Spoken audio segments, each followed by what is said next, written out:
Hey friends, মোৰ চেনেললৈ আপোনালোকক স্বাগতম জনাইছো। আকৌ এটা নতুন ৰেচিপি লৈ আপোনালোকৰ ওচৰত উপস্থিত হৈছোহি মই। আজি মই আপোনালোকলৈ কাষ্টাৰ্ড বিস্কুটৰ ৰেচিপি এটা লৈ আহিছো। আশা কৰোঁ আপোনালোকে ভাল পাব। ভাল পালে প্লিজ লাইক আৰু কমেন্ট কৰিব। তেনেহলে আমি বেছি দেৰি নকৰি ভিডিঅ'টোৰ মাজলৈ যাওঁ বলক। কাষ্টাৰ্ড বিস্কুট বনাবলৈ প্ৰথমতে আমি ডাঙৰ সাইজৰ এটা বাউল ল'ব লাগিব। তাৰ পিছত আমি লৈছো 1/4 কাপ ঘি, তাৰ মানে ডাঙৰ চামুচেৰে 4 চামুচ ঘি। তাৰ পিছত আমি লৈছো আধা কাপ চেনি। চামুচৰ জোখাৰে যদি কওঁ তেতিয়াহলে ডাঙৰ চামুচেৰে 8 চামুচ চেনি হ'ব। এতিয়া আমি চেনি আৰু ঘিখিনি ধুনীয়াকৈ মিক্স কৰি এটা ক্ৰিমি টেক্সচাৰলৈ আনিবলৈ চেষ্টা কৰিম। ধুনীয়াকৈ এতিয়া মই মিক্স কৰি ললো আৰু কোমল কোমল ধুনীয়া ক্ৰিমি টেক্সচাৰ এটা আহি গৈছে। এতিয়া মই ল'ম আধা কাপ ময়দা আৰু অলপ অলপকৈ ময়দাখিনি মিক্স কৰি যাম। একেলগে গোটেইখিনি দি নিদিওঁ। প্ৰথমতে মই আধা দি লৈছো। এইখিনি ভালকৈ মিক্স হৈ যোৱাৰ পিছত এয়া বাকি আধাখিনিও মই দি দিছো। এইখিনিও আমি ভালকৈ মিক্স কৰি ল'ম।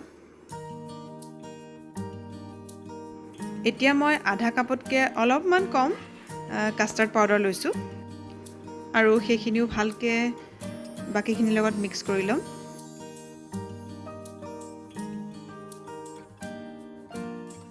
এতিয়া আমি ইয়াত অকমান গাখীৰ এড কৰিব লাগিব। গাখীৰটো আমি লাহে লাহে দি যাম। প্ৰথমতে মই 2 চামুচ দি সানি ল'ম। আকৌ 2 চামুচ দি দিছো।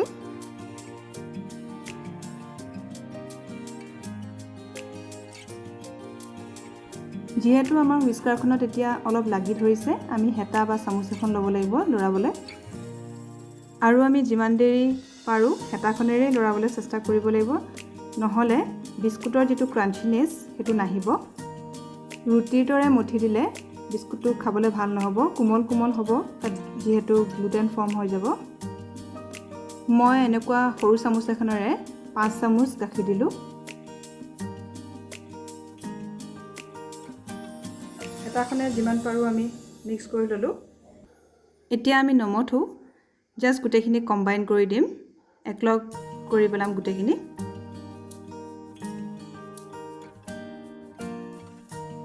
বস হৈ গ'ল।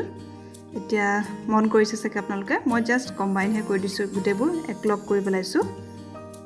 অকণমানো মঠা নাই, মঠিলে একদম বেয়া হ'ব, ক্ৰাঞ্চিনেছটো নাহিব।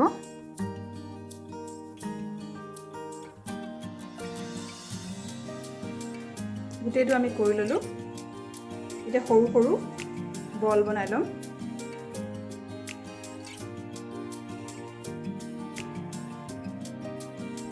তাৰপিছত আমি এখন বেকিং ট্ৰে ল'ম। ট্ৰেখনত মই 2 টোপালমান ঘি লগাই লৈছোঁ। অলপ হাতেৰে মোহাৰি দিম। ঘি বা বাটাৰ কিবা এটা দিলেই হ'ল, কোনো কথা নাই। মই লগতে এখন প্লেটো গ্ৰীজ কৰি লৈছোঁ। মই কেৰাহীটো কেইটামান বনাই দেখাম আপোনালোকক। অভেন নাথাকিলে আমি কেৰাহীটো বনাব পাৰিম, কোনো কথা নাই। এতিয়া মই সাইডতে প্লেট এখনত চেনি গুড়ি লৈছোঁ অলপমান। তাৰপিছত এটা লাডু লৈছোঁ, চেনি গুড়িখিনিত অকণমান লেটিয়াই লৈছোঁ। তাৰপিছত ট্ৰেখনত, বেকিং ট্ৰেখনত সজাই গৈছোঁ। একদম সিম্পল প্ৰচেছ। বেকিং ট্ৰেখনত মই এনেদৰে কেইটামান সজাই ল'লোঁ। এতিয়া মই কেৰাহীত বনাবলগীয়া প্লেটখনতো 4টা দিম ধুনীয়াকৈ সজাই ল'ম।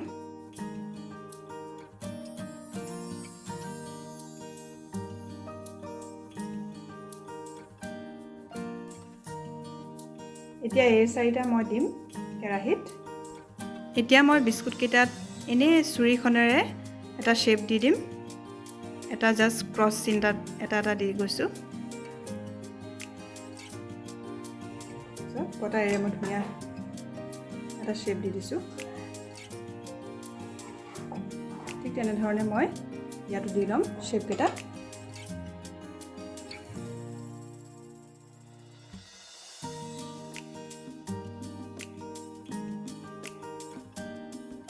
এতিয়া মই এইখিনি বিস্কুট অভেনত 180 ডিগ্ৰী চেণ্টিগ্ৰেডত বেক কৰি ল'ম। মই আগতে 180 ডিগ্ৰী চেণ্টিগ্ৰেডতে 10 মিনিট প্ৰিহিট কৰি ৰাখিছিলোঁ। এতিয়া আমি এইকেইটা 15 মিনিট বেক কৰিম।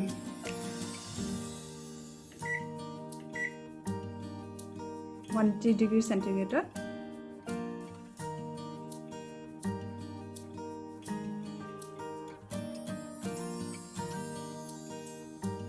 পোন্ধৰ মিনিটৰ কাৰণে মই বেক কৰি লম।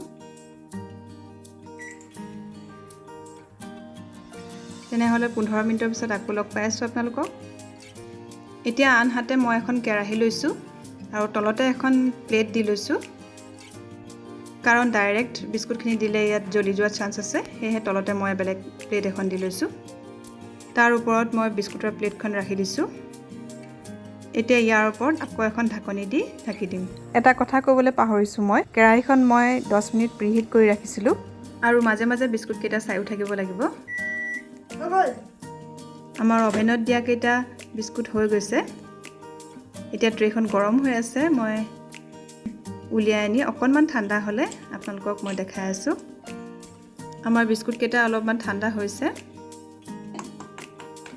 এইটো অকণ বেছিয়ে মেল খাই গ'ল যেনিবা, তথাপিতো এইটো খাব পৰা আৰু ধুনীয়াকৈ আৱাজটো ওলাইছে। আপোনালোকেও ট্ৰাই কৰি চাবচোন, খাবলৈ বিৰাট ধুনীয়া হয়, ক্ৰাঞ্চিও হয়। আপোনালোকে যিকোনো শেপ দিব পাৰে, কোনো কথা নাই। এতিয়া কেৰাহীত দিয়া কেইটা চাওঁচোন বলক। কেৰাহীত খালি 35 মিনিটছ মান লাগিছে, অলপ দেৰি হয় কেৰাহীত। এইকেইটা ধুনীয়াকৈ শেপটো ওলাইছে। মই আপোনালোকক অকণমান ঠাণ্ডা হোৱাৰ পিছত দেখাই দিম।